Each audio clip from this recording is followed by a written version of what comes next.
Bonjour, bienvenue sur Tous en Cuisine avec Seb. Bon, il fait super froid là, du coup on va se faire quelque chose de bien réconfortant. On va faire un gratin au Mont d'Or. Le Mont d'Or, il est ici. Le Mont d'Or, il y a une saison pour le Mont d'Or, donc il faut se dépêcher.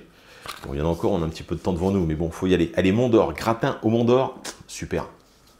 Et c'est donc un gratin de pommes de terre, bien sûr. Pommes de terre, Mont d'Or, de la crème liquide, du vin blanc, de la noix de muscade, du sel, du poivre, un peu de beurre et de gousse d'ail. Rien d'exceptionnel et pourtant vous allez voir, vous allez vous régaler. Première opération, on va faire chauffer la crème, on va la faire infuser avec une gousse d'ail et un petit peu de noix de muscade. On verse la crème dans une casserole, on va la mettre à chauffer, une pincée de sel, une pincée de noix de muscade. Et donc la gousse d'ail, on va tout simplement l'écraser.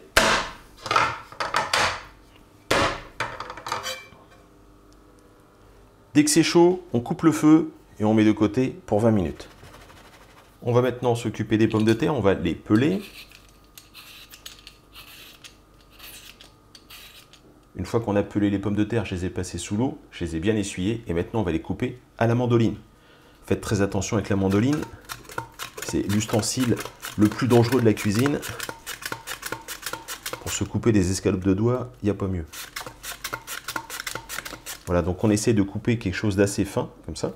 Voilà pourquoi on le fait à la mandoline. Ok. Je viens de faire la moitié des pommes de terre pour que ça soit plus pratique. Je vais tout de suite poivrer.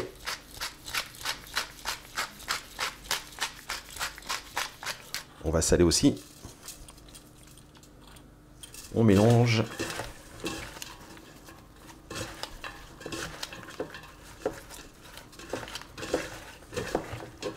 Et on continue les pommes de terre.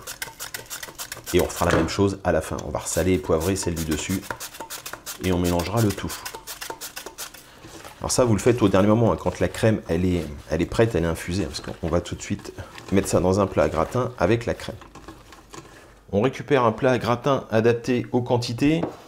Et on va frotter la gousse d'ail.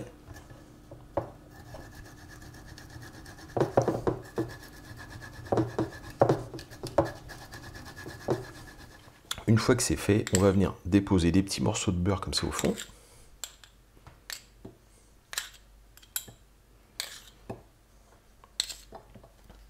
Alors là, pareil, je vais venir verser un petit peu de pommes de terre.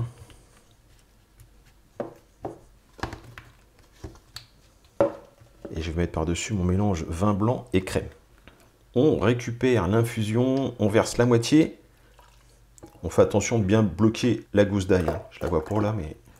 Donc dans cette partie-là, on va rajouter le vin blanc. On mélange. Et voilà, on commence à verser. On rajoute le reste de pommes de terre. On peut le faire en plusieurs étapes, hein, si on veut bien qu'il y ait de la crème partout.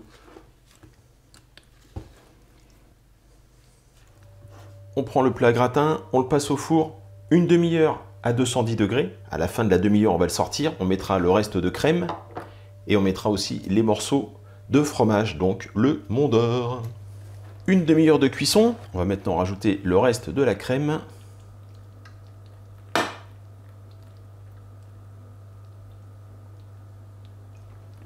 Et on va déposer des morceaux donc de Mont d'Or.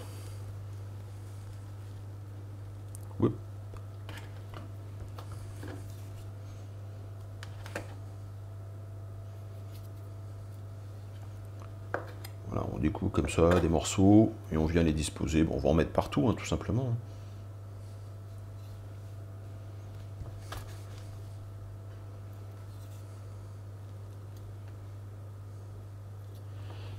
Une fois que vous avez réparti vos morceaux de fromage, eh ben, on repasse ça au four et c'est reparti pour une demi-heure, toujours à 210 degrés. On fait attention. Je viens de le sortir du four il y a à peine 2 minutes. Bon, ça pétille encore un petit peu. On s'est bien gratiné sur le dessus, là. Il y a du fromage fondu partout, là. Alors là, qu'une salade, ça, bien sûr. Hein. Impératif. N'allez pas mettre de la saucisse, de la diotte ou de la morteau. Hein. Attention, pas avoir de problème. Vous prenez une salade. Bon, j'espère que vous allez reproduire cette recette, ça vaut vraiment le coup. Je me suis aperçu lors de la dernière fois que j'ai fait un Mont d'Or, on en trouve partout, visiblement. Aucun problème pour en avoir, donc allez-y. Gratin de pommes de terre au Mont d'Or et vin blanc, super. J'espère que cette recette vous a plu. Petit conseil quand même avant de terminer, ce qui est bien avec les gratins, c'est-à-dire on a fait le gratin, on va le laisser refroidir et on va le réchauffer ce soir. Et là, ce sera le top du top. Vous pouvez essayer cette technique, vous allez voir, m'en direz des nouvelles. Je vous remercie et je vous dis à très bientôt pour de nouvelles recettes. Au revoir.